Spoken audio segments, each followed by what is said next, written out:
The battle for ANC leadership is heating up ahead of the governing party's elective conference in December. Some of the presidential aspirants have started coming out for public endorsement from influential blocs in the provinces after months of lobbying behind the scenes. Contenders who are speculated to be set to challenge ANC President Cyril Ramaphosa include Dr. Nkosazana Dlamini-Zuma, Lindiwe Sisulu, Dr. Zweli Mkhize, as well as current ANC Deputy President David Mabuza. A political analyst, Prince Mashele, joins us for this conversation. So nice to have you, Prince. Welcome. Good to be with you, and thanks for inviting me. And greetings to the viewers. Always a pleasure having you. I mean, there's been a lot of talk about who is speculated to campaign for what. Has the ANC officially opened the succession debate and made known who those candidates are? No, they haven't, as far as I'm aware, at a national level. But provincial structures have begun pronouncing as to who they would like to see constituting the top leadership of the ANC. So yes, provinces are talking, and we already have a sense as to who might make it and who might not make it. It's very clear so far for me that Cyril Ramaphosa is going to be re-elected the president of the ANC. Because if you look at the provinces that have already come out to pronounce, the Limpopo, for example, has pronounced in support of him. Mpumalanga has pronounced in support of him. The Northern Cape has pronounced in support of him. The Eastern Cape has pronounced in support of him. There is no single province so far that has pronounced in support of any of the contenders who want to be president of the ANC. So I can put my head on the block that given where we are now, Cyril Ramaphosa is going to be re-elected president of the African National Congress. It's certainly, I mean, from what you're saying and from the look of things, I mean, from those names that were being thrown around a lot, like Lindiwe Sisulu, Nkosazana Dlamini-Zuma, Zweli Mkhize, David Mabuza. I mean, these are the names. This is the speculation doing the round. But, you know, as you say, from just those names mentioned, do any of them even stand an outside chance? No, there isn't. There's no one who stands a chance.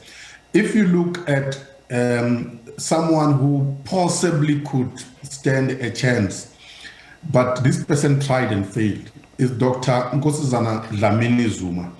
There are no direct scandals associated with her, but a big drawback for her is her association with former President Jacob Zuma, who is the god of state capture in South Africa. So people are very scared of the name Zuma because they remember the demons that used to visit us during his presidency. So even her doesn't stand a chance. The rest of the other candidates, Zweli Mkhize is battling to shake off scandals relating to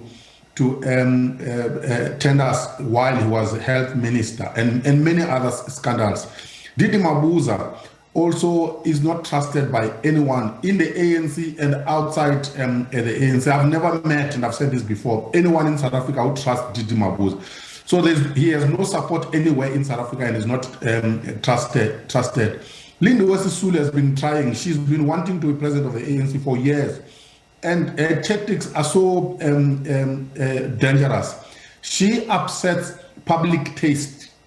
And no one really thinks of her as a possible candidate. So if I look at the list of those who want to challenge President Cyril Ramaphosa, there is no one who stands a chance. All of them, I think, in my view, are trying to bargain for maybe the second spot, which is the deputy president, because they hope that at some point Cyril Ramaphosa is going to look at those who challenge him and say, maybe to unify the party, let me take one of them. So let's talk about that. I mean, we've got, so we have Cyril Ramaphosa, who is our president. He's the president of the ANC and the ruling party, obviously.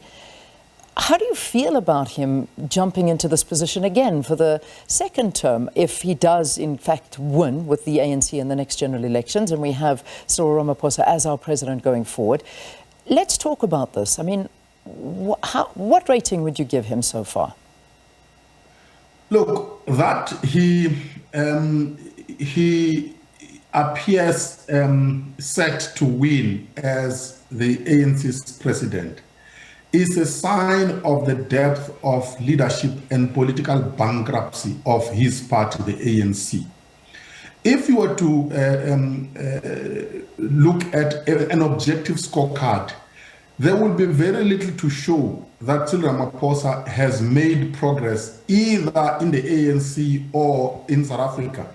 Take the ANC, for example. He promised that he was going to reunite the party. He was going to fight corruption and clean up the party. If you take those two things, he has dismally failed. The ANC remain as corrupt as before. If you take divisions in the party, the ANC remains as divided as before. So no one can claim that the ANC is not divided. No one can claim that the ANC is not corrupt. If you look at South Africa, he promised that there was a thing there was a thing called New Dawn. He was going to restructure the state, restructure state-owned enterprises. He was going to eliminate corruption. He was going to reignite economic growth. None of that has happened. If you look at all indicators with regard to the state remains as broken as it was before. In fact, I would argue it is worse. If you look at Eskom now, Eskom is in a worse position compared to the way it was before he became president. So my assessment of Cyril Ramaphosa is that he has been an absolute disaster. That the party wants to re-elect him shows that the party is bankrupt, and that reflects the crisis of leadership in the party and perhaps in South Africa. Well, this is unfortunately the sentiment that I think a lot of people are echoing of what you're saying. And, you know, it's a great worry. We saw the president. I mean, there are many. Obviously, the most topical right now is the electricity situation, which has South Africans on its knees right now. I mean, we're having inserts of people that own butcheries that have to sell 100,000 Rand worth of product because if they don't, it's just will not sell, give it away because they can't keep it going. Businesses are shutting down left, right and centre. I mean, we're stage 6 load shedding on a Sunday. This has to tell you about the dire situation we're in and the lack of leadership. I mean, we had the president coming back. Some people were joking and saying, we hope he's flying back with a power station on the plane. But that wasn't the plan. He sent us a message yesterday saying, you know, we will work through this together. Is this good enough? No, it's not good enough. Let me show you. I'm talking to you now. This is the lamp that I'm using for South Africans to see me. That is the crisis of South Africa. South Africa has become a Nigeria. I mean, I've been to Nigeria. In Nigeria, no one trusts the state that the state can provide society. I mean, electricity. If you want water, you drill your own borehole. If you want electricity, you buy your own generator. That's where South Africa is now. And we got into position with Cyril Ramaphosa flying back from some part of the world, promising that I was going to do something, or presenting a PR thing called a plan. I mean, this man, I cannot remember how many plans he is presenting to South Africans about tackling electricity since he became president. Actually, since before he became president, remember, he was chairperson of a thing called War Room on Eskom. So quite clearly, whatever he promises, he does not deliver. This is a man who has no clue as to what to do with Eskom. He has no clue as to what to do with South Africa. Nothing that he has ever promised has come to pass. So we are in a serious crisis. South Africa must decide what to do with him and what to do with the ANC. And that decision, unfortunately, can only be made in 2024. But for now, all of us, every rational South African now knows that we actually have no leadership. The current president does not know what to do with us as a country. He certainly does not know what to do with Eskom. So this electricity blackout will be there until the last day of Cyril Ramaphosa in office because he does not know what to do with it. I mean, we get, as I say, this message from the president, and I'm just going to read one line where it basically says, the severe load shedding of the last few days has reminded us how unstable our aging power stations are. It has given greater urgency to the measures we announced 2 months ago to stabilize our electricity supply. what are we meant to do about this? We know that that the stations are aging. They have been for years. We've been warned since 2008 that this was going to be the situation, and now we're in it. And then now, I mean, you talk about Nigeria and everybody having to drill boreholes.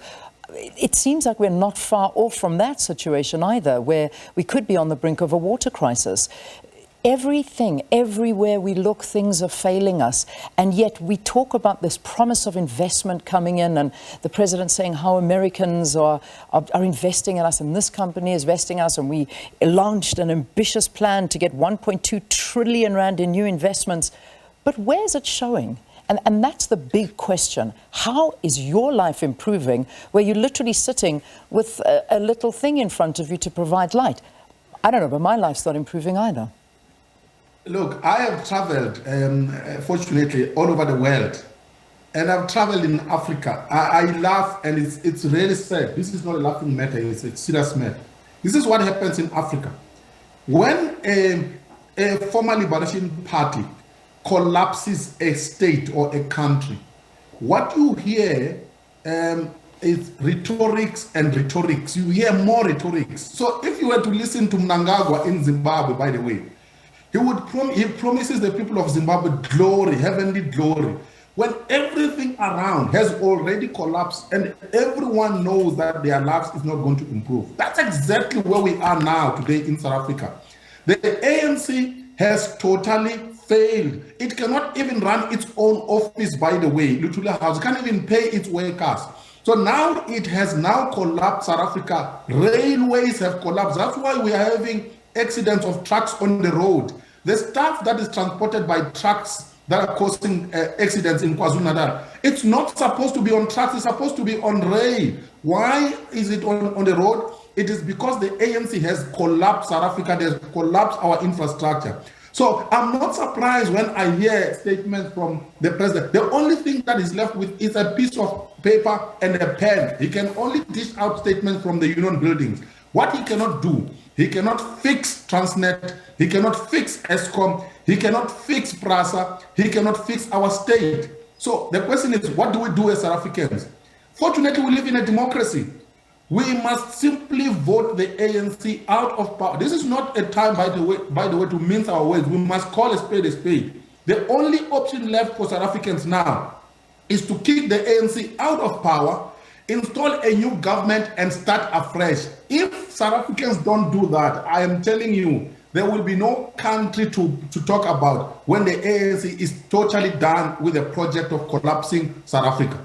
So if we look at the playing field, so we have obviously the ANC in power at the moment, and by a large margin, yes, of course, we have seen them losing support over the last couple of elections, but, you know, they still have the majority of support in the majority of South Africa. Not everywhere, but certainly in the majority of South Africa, we see that support dropping within the urban areas, which is an interesting way that things are moving. Who's the alternative? Because that's the question that everybody seems to be asking. So if we don't have the ANC, which is what we have right now, what do we do come 2024? Are we waiting for independent candidates to come on? The opposition parties that we have there, is there anyone that's shining through for you? And that's, by the way, that's the dilemma facing African politics and Africans in particular. The reason why democracies in the West, because I mean, let's be honest, democracy as a governance system is established in the West. The reason why those democracies are sustainable is because they don't worry themselves about the death of a failing party. If a failing party shows signs that it's dying, they simply vote it out and try something new. If you look at Zambia, for example, let us not even go to Europe. Look at the president of Zambia today, Hichilema.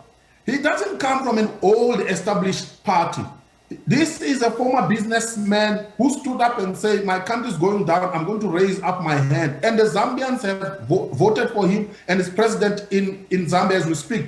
If you look at Kenya, President Ruto, the recently elected president, he doesn't come from a long, his party, by the way, was formed in 2020.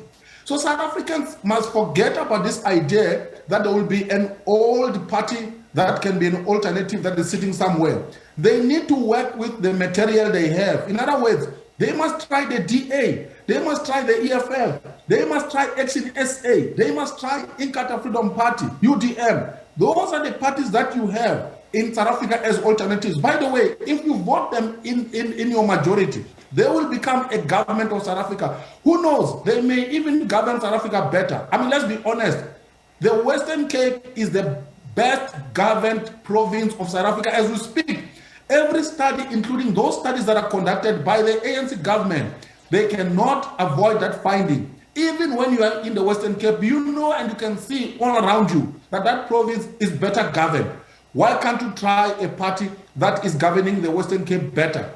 That is the truth that we must tell each other as South Africans, because if we cling to history, the past, we are all going to go into a hole while we are holding hands together.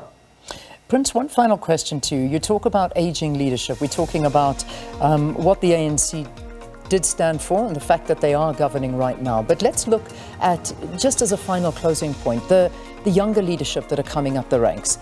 Is there hope there? I mean, we've got names that are thrown in for the deputy presidency, those like Ronald Lamola, those like Paul Mashatile. We've also got Mameloko Kubai. What do you think of them? Or are they all painted with the same brush? I mean, is that the message we're getting here? Or can you see a bit of hope in the younger leadership coming through? No, I see no hope. I'll tell you why. The leaders who are messing up our country today, who are old, who are in their 60s and their 50s, were once young and promising in the same organization, the ANC. What happened to them? The ANC corrupted them and destroyed them. The ANC is corrupt institutionally and it's corrupt individually. So the leaders who are young today that you are mentioning have already been corrupted by the party. They have tested power and the spoils of power. They will never turn around the party. If you were to take a magnifying glass, you might actually find that those leaders who think that are promising, they already have skeletons in their closet. So the culture of the ANC does not allow cleanliness, does not allow principle, does not allow selflessness. So once you are in the ANC, you become poisoned and you become corruptible. So I have no faith and hope in the younger leadership who are in the ANC. The only hope for South Africa, it's outside the ANC. So if you have tried something and it has failed, try something new. That is the definition of wisdom. The definition of stupidity is to try the same thing and expect different results. That's the definition given by Einstein. Prince, we leave it there. Thank you. Thanks for talking to us. Political analyst Prince Mashele talking to us with his spotlight shining in his face through load shedding and discussing the jostle for the ANC leadership position as the battle heats up ahead of the governing party's elective conference in December.